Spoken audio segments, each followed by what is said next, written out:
திமுக கூட்டணியை நம்பியிருக்கிறது, நாங்கள் மக்களை நம்பியிருக்கிறோம் என விஜய் சொல்வது அரசியல் முதிர்ச்சியற்ற ஒரு கருத்து என்று மனிதநேய மக்கள் கட்சியின் தலைவர் ஜவாஹிருல்லா தெரிவித்துள்ளார்.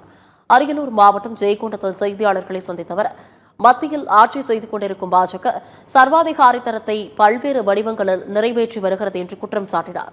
தேர்தல் ஆணையம் மத்திய பாஜக அரசின் கட்டுப்பாட்டில் இருப்பதால் திமுக கூடுதல் கவனம் செலுத்த வேண்டும் என்று வலியுறுத்தினார். மேலும் திமுக கூட்டணியை நம்பி இருக்கிறது, நாங்கள் மக்களை நம்பி இருக்கிறோம் என்று விஜய் கூறுவது அரசியல் முதிர்ச்சியற்ற ஒரு கருத்தாகும். கட்சி ஆரம்பித்தவுடன் ஆட்சிக்கு வருவது என்பது எல்லா கட்சிகளுக்கும் அந்த வாய்ப்பு கிடைக்காது, இதை விஜய் புரிந்து கொள்ள வேண்டும் என்று கூறினார். கூட்டணியை நம்பி இருக்கிறது, நாங்கள் மக்களை நம்பி இருக்கின்றோம் என்று சொல்வது ஒரு அரசியல் முதிர்ச்சியற்ற ஒரு கருத்தாக அதை நாங்கள் பார்க்கிறோம். கட்சியை ஆரம்பித்தவுடன் ஆட்சிக்கு வருவதுங்கிறது எல்லா கட்சிகளுக்கும் அந்த வாய்ப்பு கிடைக்காது.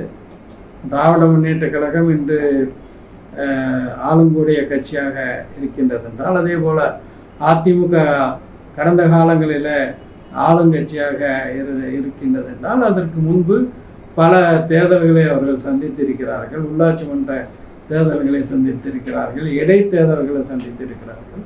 அதிலெல்லாம் வெற்றி பெற்று தான் ஆளுங்கட்சியாக வரக்கூடிய ஒரு நிலைக்கு உயர்ந்திருக்கிறார்கள் என்பதும், இதுவும் ஒரு சகோதரர் விஜய் புரிந்து கொள்ள வேண்டிய ஒரு அரசியல் வரலாறாக இருக்கிறது.